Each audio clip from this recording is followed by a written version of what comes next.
SOS, Serbisyo, Ora-Mismo, Sigurado. Programang tatalakay sa kapangyarihan ng serbisyo sibil. SOS, Serbisyo, Ora-Mismo, Sigurado. Programang hihimay sa kapangyarihan ng pamalang lokal. SOS, Serbisyo, Ora-Mismo, Sigurado. Programang maglalapit sa pamalan at mamamayan. SOS, Serbisyo, Ora-Mismo, Sigurado. Kikilos ang barangay para sa bayan, edukasyon, kalusugan, trapiko, basura at iba pa. SOS, Serbisyo, Ora-Mismo, Sigurado. Tatalakay sa mga problemang napapanahon, problemang hahanapan ng solusyon.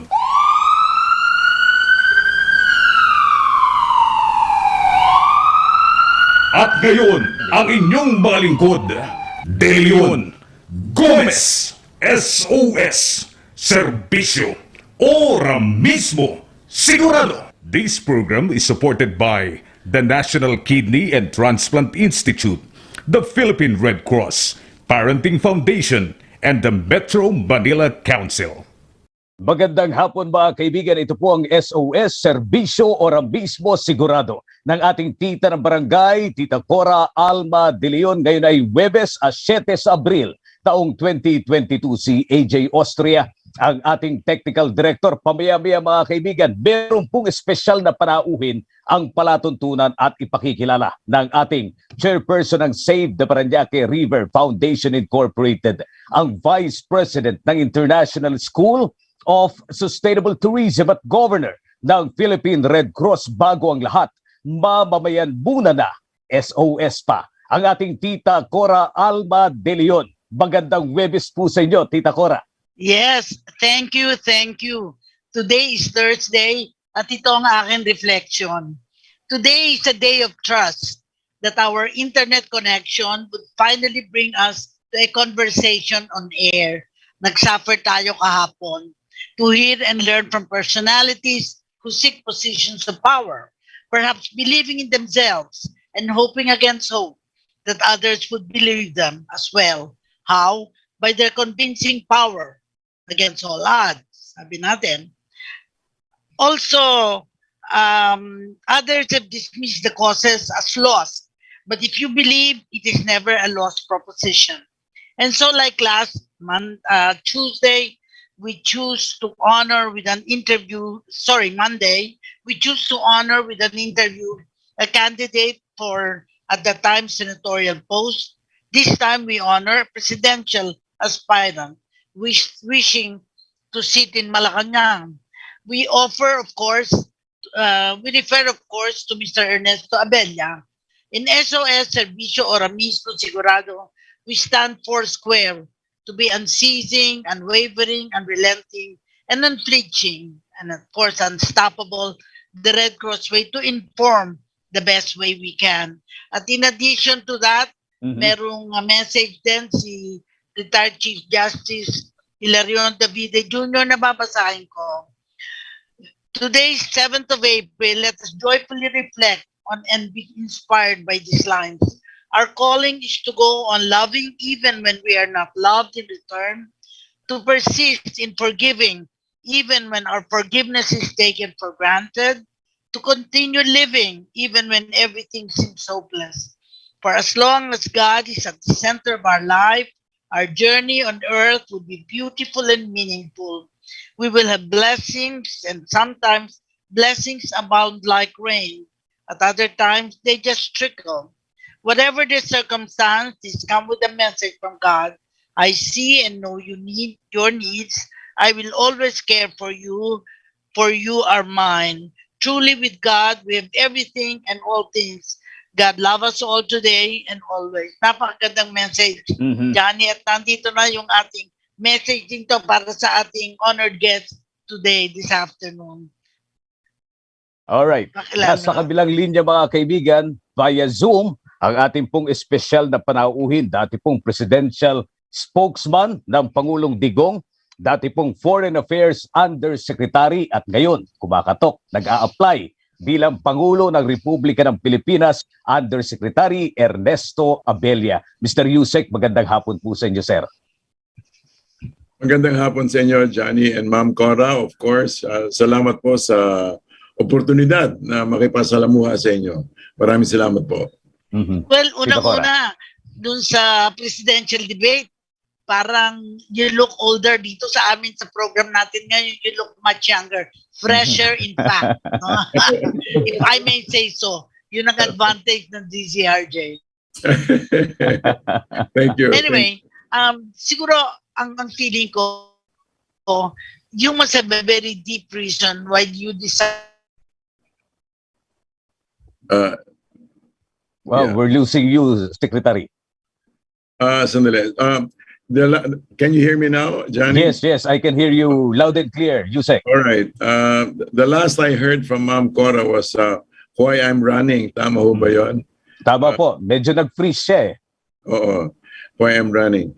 Ano po siguro ito? Nanggagaling po siguro ito from the perception na the Philippines has I've seen, nakita ko po ito, growing up in a middle class family, a family of professionals, where of course yung mga magulang ko aspirational, they grew up in a time when ang lakas ng influence ng mga Amerikano na kung saan you can do it, we can do it, no? At nakita ko naman sa buhay nila at sa buhay ng Pilipinas early on. I grew up in the 50s, no? And in the 60s. At nakita ko na during that particular time, people could actually progress. Okay. Kaya lang from that time on, parang dahan-dahan na especially with the monetary changes in monetary policy, fiscal policies, nakita ko na parang slowly we seem to have lost control of our own national directions. And then dahan-dahan po na nakita ko naghihirap ang bayang Pilipinas. And people, I began to see increasingly, nakita ko yung the desire to move out para makakita ng trabaho, the desire to move to other countries. Okay. So ito po and then over the span of my own experience, I saw that you had the potential of becoming a truly great country. It's a beautiful country. It's a rich country. We have tremendous potential. Pero it's slowly being parang nagfi-fail yung bayan. And basically, we seem to be losing that. Okay. And the thing that I discovered is we're losing it because of wrong policies created by people. I see. Bilang isang businessman, Undersecretary Abella, nasasaktan rin ba kayo dito sa mga nangyayari na ito? Dahil alam po naman ninyo, ang Pilipinas, ang ating number one na resource ay ating mga kababayang Pilipino. Ito po ba'y nakikita nyo bilang isang problema na dapat ng agarang solusyon? Opo, definitely. And the usual solution is bigyan ng trabaho, bigyan ng jobs. It's always jobs. And I nakita ko naman, of course, yan. But not only jobs, but also opportunities, especially for micro, small, and medium enterprises. Pero hindi lang po siguro yung oportunidad na angkat. Puro angkat no? Puro trade. It's all, nagiging consumer society lang tayo. Ang nami-miss ko yung, for example, when you travel to other countries, nakikita mo na marami silang tunay na micro, small, and medium enterprises na talagang nagmamanufacture. And yun ang mukhang wala dito sa atin. I have this divine envy, divine jealousy to see our nation becoming truly productive po. Especially kung saan yung ating ating advantage, which would be agriculture. Okay. And yun po, number one, yes. All right. Si Secretary De Leon trying to reconnect, nawala siya ha. Susubukan po niya na muling makasama dito sa kanyang palatuntunan. Yusek, curious lang ako dahil ang background mo parang electric posts yan ha. Ito ba'y pagpapaalaala sa atin ng number one, summer season? Number two, yung sinasabi ng Department of Energy na 2 weeks after the election, magkakaroon tayo ng mga brownouts? Ito ba ay pagpapaalaala na there is a problem na dapat nating asahan, Yusek? Very very perceptive kayo, Johnny, no. Ano lang, it's also a reminder to myself that Okay. usually kasi I have a political background. Yes, yes. I have a political background, but today I felt we needed something lighter. Parang breath of fresh air yan, ha, Yusek, ha? Napakasarap tingnan. Anyway, habang hinihintay natin si Secretary De Leon, are you happy, Mr. Undersecretary, and contented with the way the government is handling itong dalawang pangunahing problema na kinakaharap natin ngayon? Number one is the COVID-19 response, lalo na ngayon na merong na-detect na Omicron XE. And number two, itong oil crisis, dahil ang ating pamalaan ay nagsasabi na ang ating transport sector, ang ating agricultural at ang ating fisher folks, among others, ay tatanggap ng ayuda. And moving forward, what solutions po ang inyong nakikita to further support these government responses, Undersecretary Abella? Okay, balikan natin sinabi ninyo, yung COVID, tsaka yung energy crisis. Yes. Energy crisis. But basically, itong energy crisis, it underlines the fact that it also makes, katulad ng binanggit nyo, it affects our agricultural sector, Okay. and other sectors, as for example, transport sector. Now, paano, your question was, how will we address this? No? So at the end of the day, it's the bottom line, Johnny, tama. It's the bottom line. Johnny, from where I'm coming from and over the years, I've come to understand, no, na ang bottom line natin ay hindi lang pera. But I suggest 4 bottom lines. Number 1 is people. Pangalawa is planet. Number 3 is profit. Number 4 is purpose. No? Big sabihin, okay, number 1, ang unang sukat talaga ng well-being, no, ng ating bayan would be the well-being of our people, Johnny. Like for example, depending on what standard you use, apparently there are between 23 to 26 million Filipinos who are below poverty level, Johnny. Okay. And below poverty level would be something like this. Below poverty level is if you're a family of 6, you should be making at least 12,000 a month. Below 12,000 or 12,000, above 12,000 a month. Below 12,000 and below your poverty level. Okay. Below poverty level. Pangalawa, and which is even more nakabagabag damdamin, is the fact that out of these 23 to 26 million people, meron tayong 12.5 million people who experience hunger on a regular basis. Na pwedeng nakakatulog sila ng gutom. And ito, akala natin na sa Maynila, no. These are usually in the rural areas of both the Visayas and in Mindanao. Okay. Doon talaga nagkaka-experience. We don't see that kind of hunger here in Manila. Kasi kahit anong you can get something, no? Okay.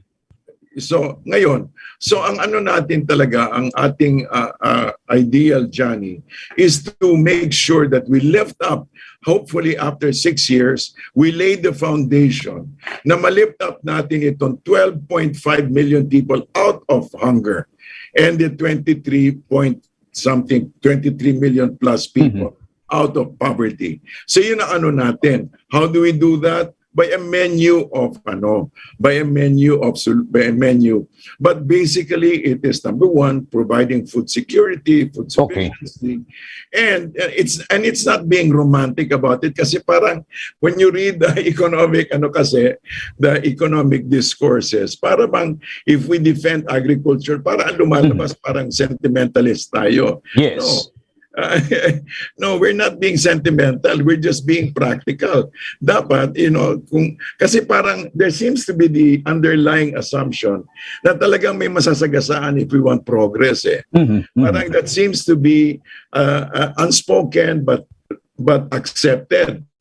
No, pero parang in a household siguro, parang if we look at a family, parang mahirap yata sabihin na, sige, kumain ka ng kumain sa bunso, sasabihin mo, tapos hayaan mo na muna yung iba na magutom. Parang hindi yata makatarungan yon, hindi makatuwiran. So, yun ano natin, number one, we try to make sure that everybody is fed or doesn't go to bed hungry. Tapos lalo na yung ating next generation na kung pwede yung the first 1,000 days na mga kabataan, they should receive proper nutrition. Kasi kung hindi sila makatanggap ng proper nutrition, ay magiging stunted sila.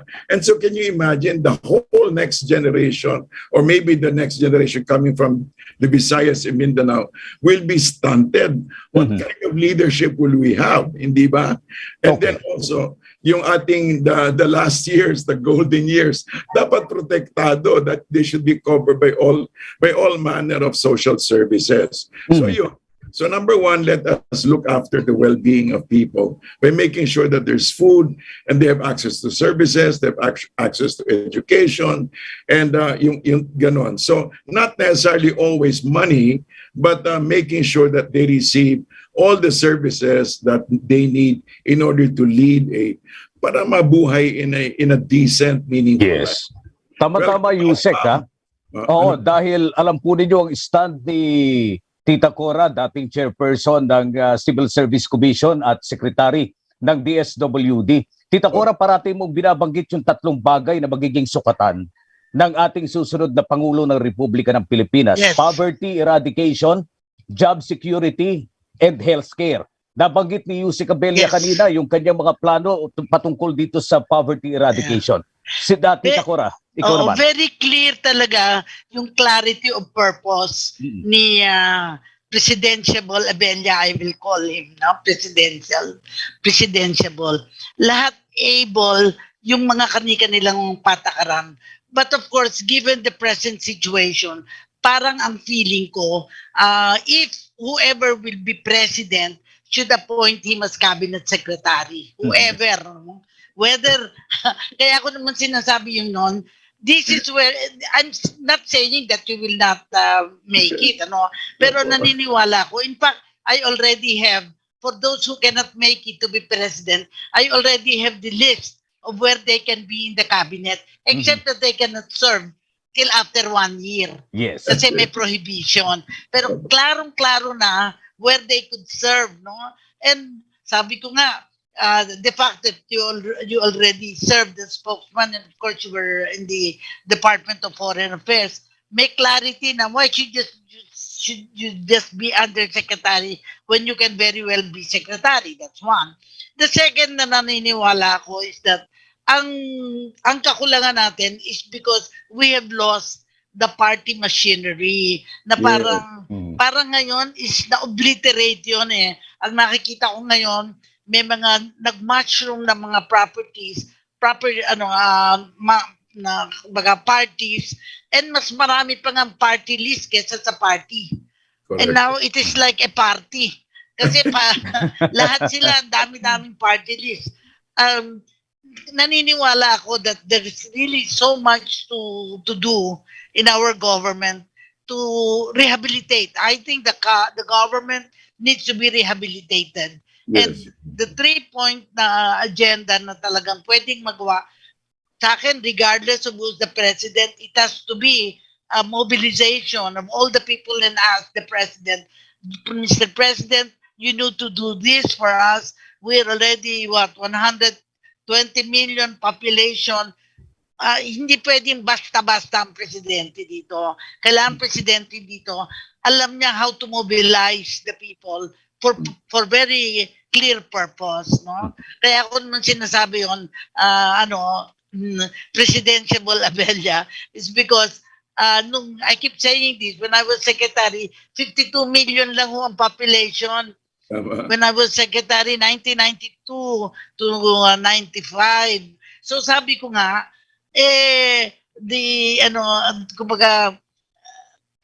the difficulty that we have now is that how can you now how do you now undo all the wrongdoings in the past, and how do you reconfigure the government that the people need? That's all I can say. Go ahead, pero I have so much respect for you. In fact, a friend of mine called me up and say, I heard Mr. Abella, and I think he should be our president. Yun ang sabi niya sa akin, ha? I will not mention the name. Baka magalit sa akin, pero yun ho ang sabi niya sa akin. But I didn't hear you then. Hindi ko pa narinig. But I heard you in all of the, fora that had been undertaken. Johnny, go ahead. Binabaha na tayo ng mga komento, Tita Cora. Ang dami Sige. may mga papuso pa para sa inyo, Yusek. At ang daming likes, ang daming mga care emoticons. Marami po nakikinig at nanonood sa atin. Yung sinasabi ni Tita Cora kanina na mobilization, ano po ang inyong stand tungkol dito, Undersecretary? Mobilization Of people. Of the people, yes, definitely.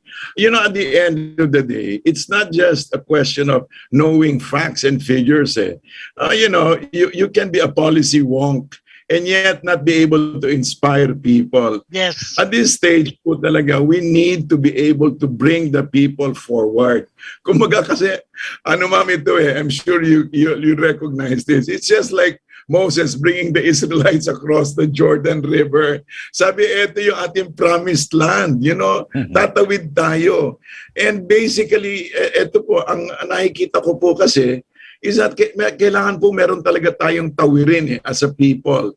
We need to be able to cross over into, kasi meron talaga ma'am, magaling naman tayo. Alam nyo yan, ma'am, no? Alam po niyo yan. Ang galing talaga ng Pilipino. Kulang lang talaga siguro ng inspirasyon at saka pananaw kung saan natin gusto dalhin ng tao. At siguro, ma'am, kumbaga, ito yung ma'am, I was a pastor for 18 years.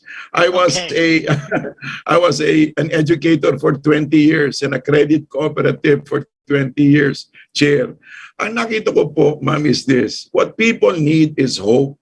What people need is a vision of hope. At lagi kong sinasabi na ang nakikita ko ay isang Pilipinas na makatuwiran, mapayapa at masaya. And given the chance to explain, I do explain that. At nakikita ko po, ma'am, na ito yung magmomobilize. It's not facts and figures so much, but the genuine conviction that there is a place where we can go to. We have a place in the sun. Pwede tayo, like for example, ma'am, you know the story of China. They were able to lift 700 to 800 million people out of poverty. Goodness, tayo, 123 million ang pinag-uusapan natin. Pwede yan pwede. Yes. Pwede po.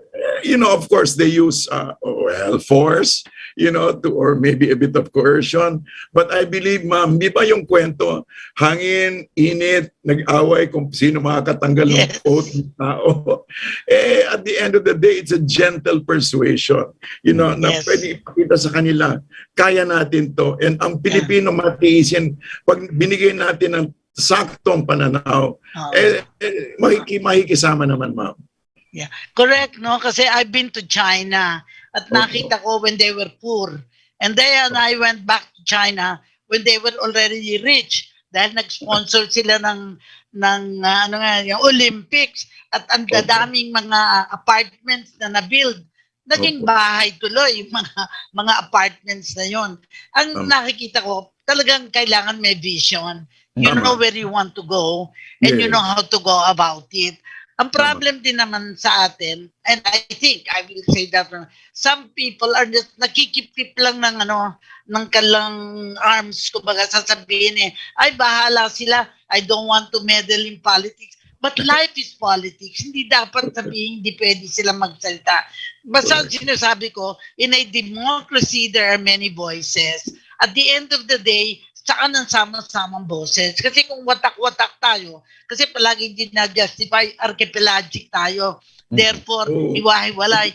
Ako sa akin lang, apat na lang na zones ang gusto ko. Kumbaga, zone 1, zone 2, zone 3, zone 4.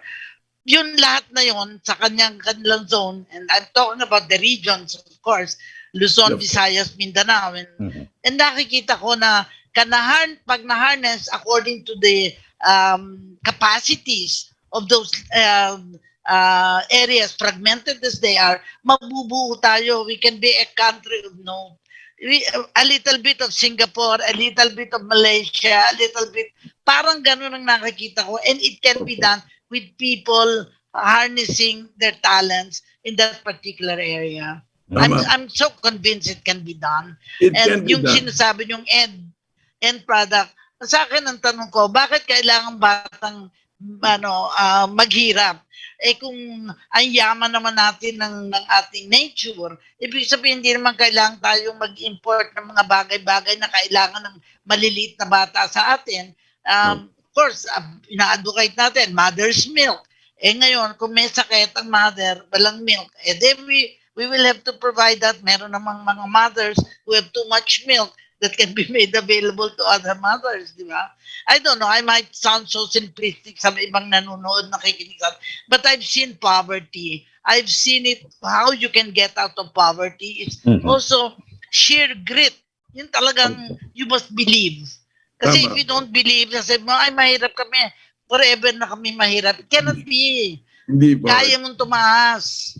Opo. And siguro po, ma'am, I mean, you know, one reason siguro yung iba, they talagang, kasi meron silang, katulad ng kunyari may parliamentary procedure, parliamentary system.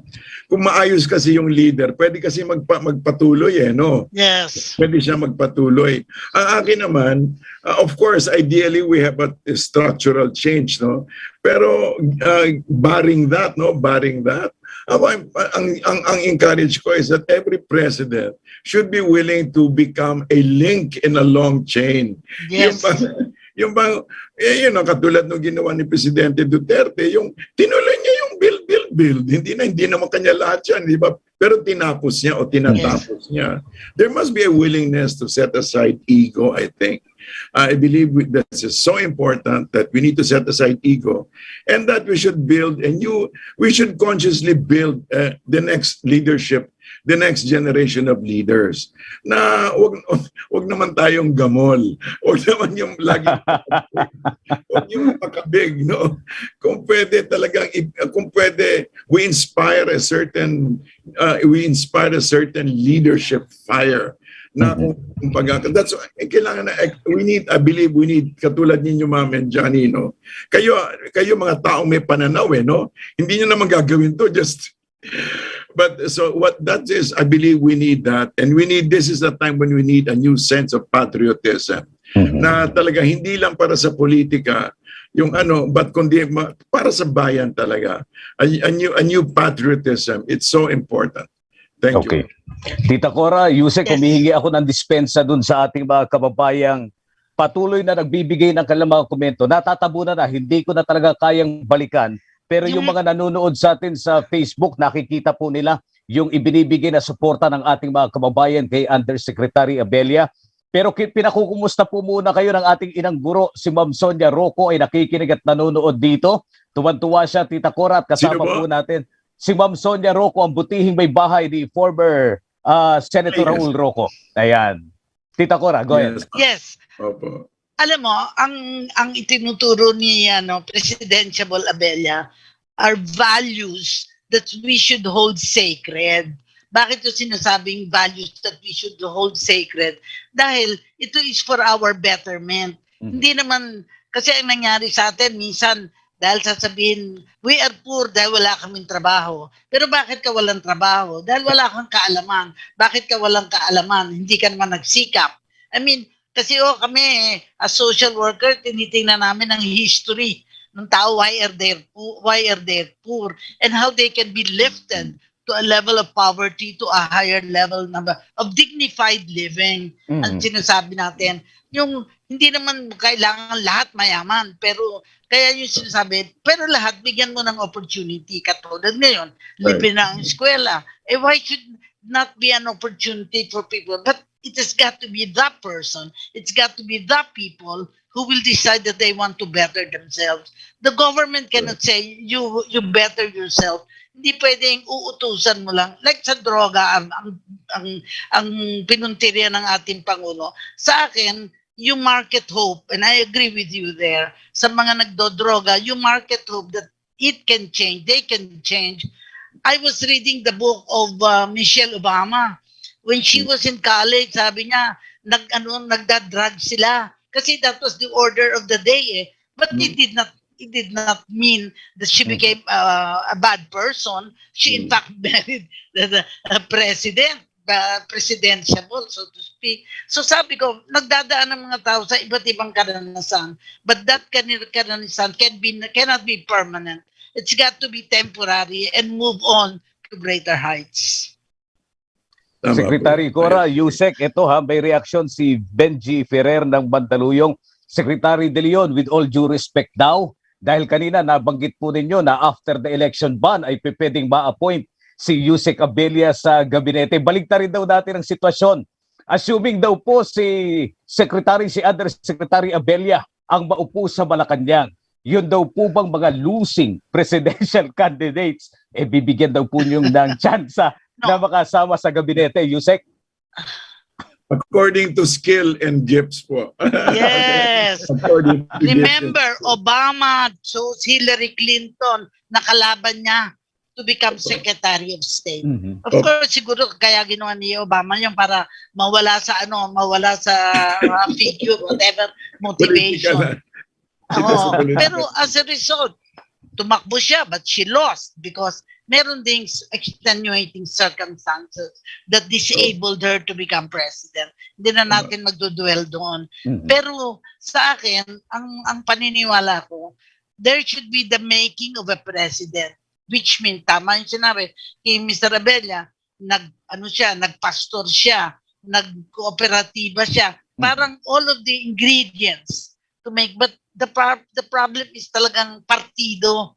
Right now, we are damaged by the loose party system na walang nakaset values na sasabihin pag ganito ka, katulad sa Amerika, kung Republican ka, ganito ka, kung Democratic ka, ganito ka. And even in Germany, mga ganun pa rin. Parang, tawag ko dito, more politically mature countries ang nakikita ko. Siguro, yun pa rin ang dapat nating ayusin in the succeeding years natin. Even this coming 6 years, ayusin talaga yung mga partido and see the alignment of people. Doon natin makikita kung ilan talaga. Kasi hindi pwedeng, alam mo, ang sinasabi ngayon, ang mananalo yung nagbayad. That is not correct. Maling perception yun dapat. Let us respect the Filipinos that they can vote according to their hearts. And naniniwala ako. Tama po yan. Presidential Abella, your comment, sir. Go ahead, please. No, I really agree that we should reform the party system. No, it should not be it should be more issue based. Platform should be clear. And it should exist whether or not there is an election or not. Dapat kasama siya sa sa education of the electorate, and that there should be some penalty for turncoatism. But of course, isa pa po, ang pagkakaintindi natin is that the party system is really a remnant of the desire to become a parliamentary structure. Tama? It was meant to be that sana. So, ano ko po, alam mo, it's serious because among other things, kung a parliamentary system would seriously reduce the corruption, the tendency towards corruption, because it removed, alam naman nyo, layered yung natin. So, pwedeng talaga ma-reduce yung corruption. And as we very well know, at least 30% of the budgets, yung mga budget natin is lost in 30% of the remaining balance that does not go to debt servicing. Ang laki ng debt servicing natin, tapos may mawawala pa na doon sa through corruption. So kung pwede, ang tabayanan po talaga natin yan. Either we completely reduce that, or ang suggestion ko rin po is actually mobilize civil society. Mangyari man po na, let's say, hindi tayo maka-shift immediately into a parliamentary system, na kung saan yung party system is actually corrected. Ang ko po is that legislative and the partnership between legislative and big business, the oligarchs, should be balanced by the participation of civil society. And I mean, live Yes. civil society at the local level. You know, I agree with you there. In fact, ang sabi ko sa mga tao, pwede bang ang elect ninyo na senador comes from their own area, kumbaga taga Mindanao. Bigyan nyo ng pagkakataon na ma-elect yung mga taga Mindanao, yung kandidato ng Bisaya, kandidato ng Luzon. Para that way, they can reflect the aspirations of the people of the region. Kasi minsan, halimbawa, for instance, meron tayong cultural community na nag-ano ng taga Luzon. Bakit di natin pagbigyan? Because he can articulate the needs of the cultural communities para bang may representation na by the very fact that they are really representing that sector.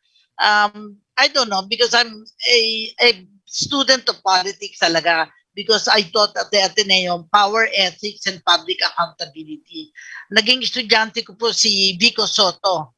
Kaya convinced ako na pag naturuan mo yung mga nag-aaral ng tamang paraan, at ginawa nila yung talagang magiging kahanga-hanga. We can be proud. Marami yung nag-aaral para, in fact, maganda nga, na sana bago sila tumakbo, mag-aral muna sila para alam nila how they will cope with this struggle. Talaga ho, struggle to be in government.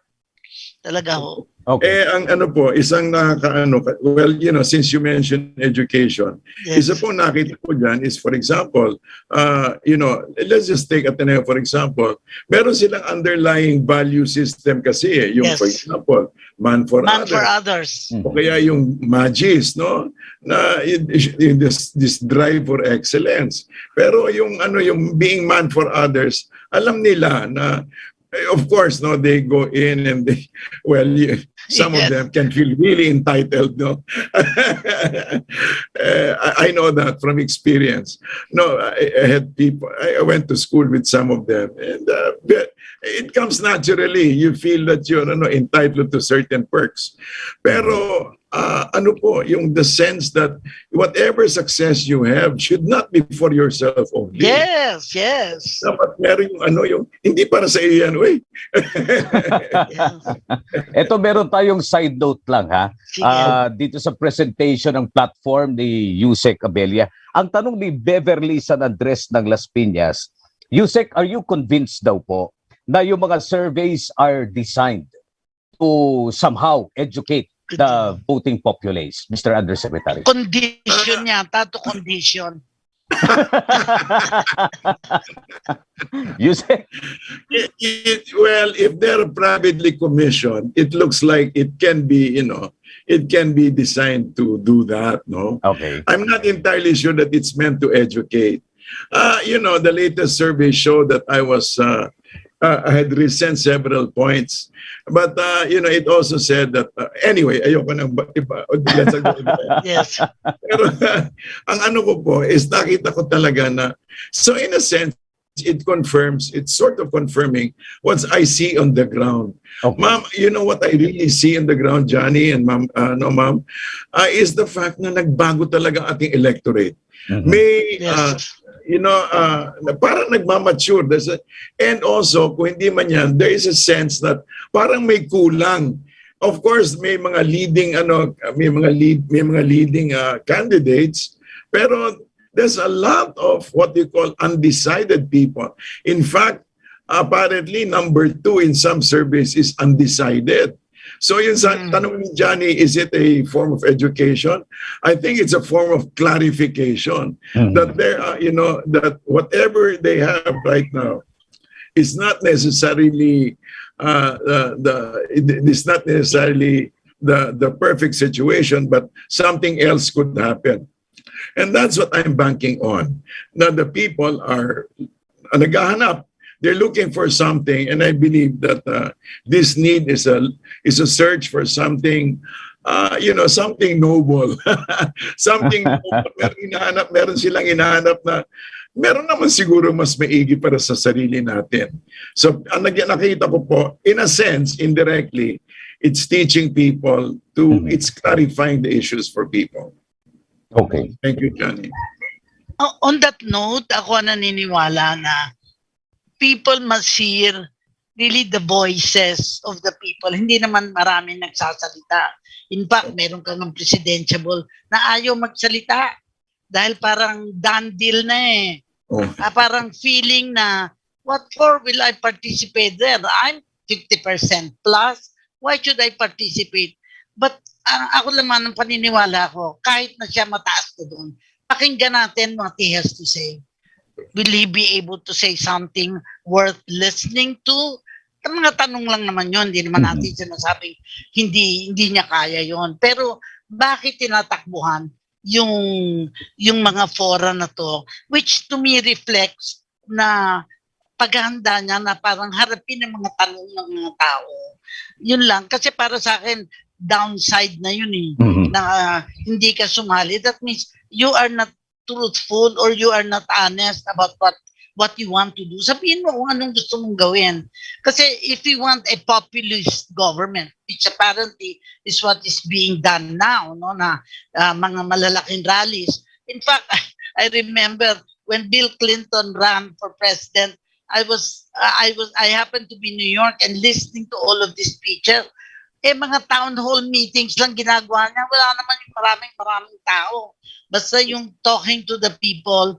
And when he talks to the people, talagang eyeball to eyeball. Parang narinig ng mga tao ano ibig mong sabihin. Naiintindihan, nauunawaan. And I think ito dapat nating marinig sa mga kandidato natin. Naintindihan, naunawaan, at pwede kang magtanong at ikaw ay masasagot. That's, to my mind, a very simple operation of politics, to my mind. Are you telling the truth? Kasi nagpo-project ka na kaya mo maging presidente, di ba? Show why you believe that you can be president. Bakit hindi ka pwedeng magsalita? Di ba? Dapat magsalita. Yun lang sa akin, dapat magsalita. Yusek, would you like to react? I agree with Professor we do owe the electorate a clarification of what we stand for. Dapat malinaw kung asan tayo. And I suppose with the base of support of certain candidates, maybe it's not necessary, but to be fair to the rest, I believe everybody should make the effort to be heard. Yes. All right. Doon po sa nakaraang COMELEC sponsored debate, Yusek Abella, you were one of the 3 presidential candidates who chose agriculture as the top program priority. Yung ibang sumali sa debate, parang walang klarong justification kung saan nila nais dalhin sa bayanan. Pero ang aking tanong, aside from agriculture, what are the other areas of platform siguro o areas of expertise ng ating mga kababayang Pilipino ang gusto niyong iangat, Yusek? Actually, yung agriculture is the para overarching, Yes. The overarching, Pero ididikit din po natin siya sa, if we had an ecosystem, nakadikit din siya sa education. Yes. Nakadikit siya sa education, especially po R&D.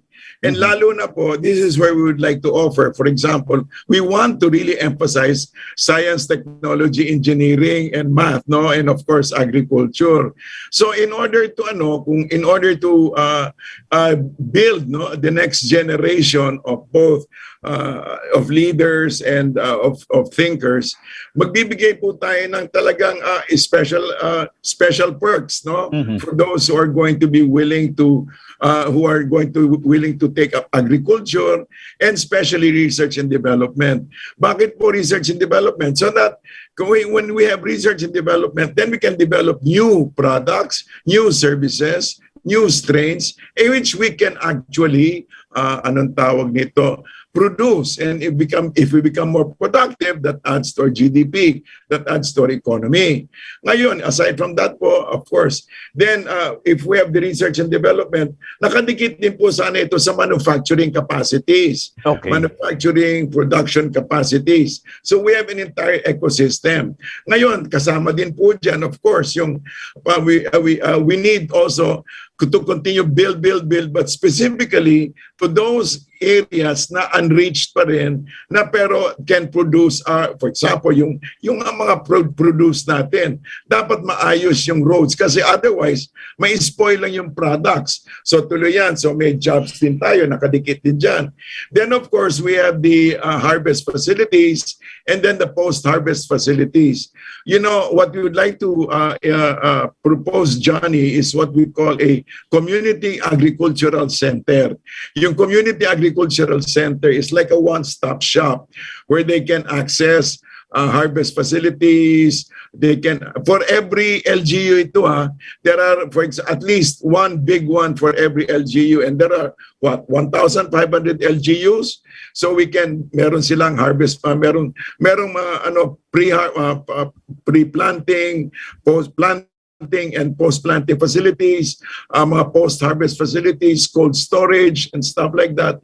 Also including Johnny, yung mga access to, let's say, canning, bottling, yung mga excess foods natin so we can export. And also including design and stuff like, and also nakadikit na rin dyan yung mentoring. Tsaka yung not just mentoring but also access to finance.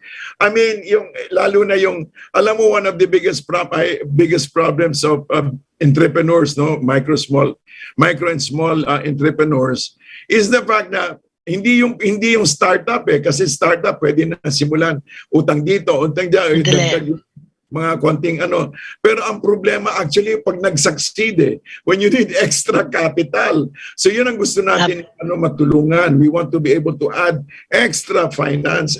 For example, may kokwa sila, for example. I'm sure you're familiar, Professor, with the chocolate from Malagos, no? In Davao. In Davao. Yes. Nakita nyo, very elegant yung kanilang mga packaging, no? Yung Thailand, ang packaging, access to like that, no? So let's provide on people, ganun po. And then aside from that, nakadikit din dyan, Johnny, yung agrotourism. Yung agrotourism, so we'd like to be able to set up small farm hotels. And then also, gusto natin imbitahin yung mga nakauwi na ng mga OFW, if they're willing to go home to their provinces, na pwede sila mag-serve sa hotels, we can also provide them yung mga yung free housing. Hindi lahat, not for everybody, but for those who want to go back to their provinces, ituloy natin yan, mga spa, so it's a whole ecosystem. But everything will also, ang pinaka-backbone niya, ang foundation niya is agri, but the backbone is the digitalization. Digital, so that everybody knows and everybody is connected. So yun, Johnny, and of course, isa pa nga pala, we want to be able, I don't want to talk about it because it's such a special thing. We'd like to be able to tap into the halal industry. Yes. Sa Mindanao. Sir Johnny nga pala, before anybody was talking about agri, we were talking already about agri. Yes. We were talking about kasi nakita namin na neglected talaga. Iyan naman ang ating comparative advantage, hindi naman yung But anyway, aside from that, of course, ma'am, alam mo yun, di ba, ang galing natin sa creatives? And if we can invite a conservative halal market, we can have mga dinner theaters, film production, yung mga family types ba, mga conservative family types where we can have family hotels and family entertainment. Yun po. So, mako-cover natin everything from agriculture to education to production to manufacturing to tourism and also arts and entertainment kung saan magaling tayo. Yun po. Thank you. Actually, Johnny, di ba si Mina Gabor set up an international school for sustainable tourism. Ang sinasabi nga niya, yung mga farmers can be transformed, farms can be transformed to farm tourism where tourists can go there, can stay there for the day, eat the food there, and then learn the culture there. And I think yung maraming, kasi hindi naman pwedeng high-flying lahat kasi kung nasa isla, yung mga resorts, hindi naman pwedeng and I think that was what happened to Boracay. It became overbuilt in such a way na ay na-expect mo lang foreign tourists kasi there is money there. Nakalimutan lang, dapat huwag tayong maging dayuhan sa sariling bayan natin. That's right. Ilan sa mga Pilipino nakarating na sa Boracay. Kasi ako nung chairman ako ng civil service, sino mga hindi pa nakakarating sa Baguio? We must make sure may seminar tayo sa Baguio para makarating sila sa Baguio. Nakarating kami sa Boracay, yung mga Palawan, etc. Yung hindi mararating, yung mga government officials should be the first one to see that para hindi sila mukhang kawawa and therefore they want to go abroad. And tamang-tama ang tanong sa inyo what do you plan to do with the OFWs? Kasi yun ang burning question na gusto pasagot in the last 7 minutes natin. Opo, ma'am, basically ako... Maraming OFW na umuwi. Opo. Maraming nandun pa na hindi naman happy, na gusto nilang umuwi dito. Ano sa palagay niyo pwede nating magawa doon? Ma'am, number one, meron tayong hinanda na what they call an app, no? Na kung saan, kunyari, nagpaplano na silang umuwi, they can start filling this up about a year before they want to come home. Why? No. Number one, two-pronged. No. One is regarding yung mga OFWs na nasa abroad, no. Kasi magtatayo po tayo ng Board of Agricultural Investment. Yung Board of Agricultural Investment can set up a fund na kung saan pwede mag-invest ang mga OFW na maliliit na retail invest para mutual fund, and also yung BPO pwede din silang maka-access nito so that pag uwi nila meron po sila ma-access na savings, no. Pero aside from that also, ang plano na yung sinasabi ko sa inyo, Johnny, na yung app. Let me give you the reason why we came up with this. Kasi merong isa nagtanong sa akin na OFW, sabi niya, Sir, anong pwede niyong gawin para sa amin? Uuwi na ako. Mag-for good na ako. Baka wala akong makitang trabaho ron. Sabi niya, kasi una-una may edad na ako. Tsaka sabi niya, baka masyadong mataas na yung sweldo ko. Okay. Sabi ko, yabang-yabang ko pa. Sabi ko, alam mo, meron tayong mga tawag niya reintegration programs. Sir, sabi niya, marami na kami reintegration program. Sabi niya, tinuruturuan lang kami gumawa ng balot tsaka magpalamin ng tilapia. Sabi ko, ano naman ang sama nun? Sabi niya, hindi ko naman interest yan eh. Sabi ko, ano ba interest mo? Sabi niya, welding. Ang layo, no? Balot tsaka welding, Then I realized that we're not listening to people. So if anything at all, we want to ask people before they come home, what would they like to do? What would they like to invest in? So we'd like to gather them. For example, ito mga welding, we can gather them, we can build a data bank around them. And who knows, ma'am, no? Pwede niya, imbis na maghanap siya ng employee, he becomes the master welder. At siya ngayon naman, let's say, part of a cooperative na magtuturo ng mga young welders. And then instead, mangyayari, hindi na siya yung employee, siya na yung magpapadala ng welders. O kaya pwede sila magtayo sila ng boat building facility, whatever facility, building facilities, either in the Philippines or outside. Pero nag-skill up na siya. He's already skilled up and we can equip him, we can help set him up in a new business because so what we'd like to do, ma'am, is basically make sure that they are reintegrated properly. Either reintegrated as a profitable member of society or somebody who is sending people out.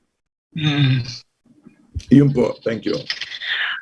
Johnny, I am sorry, last 2 minutes na lang tayo, no? Pero siguro, ang gusto ko kasing marinig kay Presidential Abella is that given a situation na nakikita na natin, parang people are just waiting for na mag-hold through yung nandong 50%, 22%, para sa akin hindi naman tayo percenters, hindi naman tayo na parang ilang makukuha mo dito, 10%, 5%. Dapat hindi yun ang isipin natin. Isipin natin ano nasa kalooban natin at paniniwala natin. Kasi pag yun po ang lumabas sa atin, nakita natin, hindi lang kung ano narinig natin, pero isa puso po natin kung ano yung talagang dapat mangyari sa bayan natin.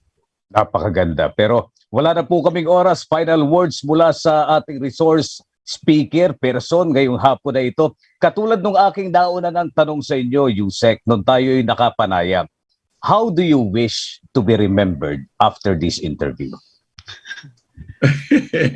How do I wish to be remembered after this interview? I wish the undecided, well, first and foremost, my wish is that the undecided will finally realize that there is an alternative. Yes. There is an alternative, and that para silang that pare-pareho tayo mag-invest sa isang pangarap na pwede talagang umunlad at umusad ang bayang Pilipinas. That at the end of the day, tunay na buhay ay langit sa piling ng ating inang bayan. Very short and very crisp. Ayan. Tita Cora, final words, ma'am? Johnny, tamang-tama. Noong Lunes, si Ray Langit ang guest natin nung Tuesday. Kaya sabi ko nga, na-mention niya, we all are asking na makita na natin ang langit. Hindi naman kailangan maghintay tayo kung kailan tayo mamatay. Makita natin ang progreso ng ating bayan. And I hope na the democracy that we have right now, we should be proud of that, na kahit na sino pwedeng mag-wish na they want to help the country. Pero syempre, ang wishes na yan will be colored by perception ng mga tao na kailangan natin palitan din. Maraming dapat ayusin sa ating bansa, magsisimula sa isipan ng mga mamamayan natin. Salamat po ng marami mga kaibigan ang ating nakasama ngayong hapon na ito, Presidential Aspirant Ernesto Abella. Sa pangalan po ni Yusek Abella, sa pangalan ni AJ Austria, at sa pangalan ng ating tita ng barangay, Tita Cora Alma de Leon. Ako po si Johnny Gomez, pansamantala. Bye-bye. Maraming salamat po. Thank you. Bye-bye. Thank you.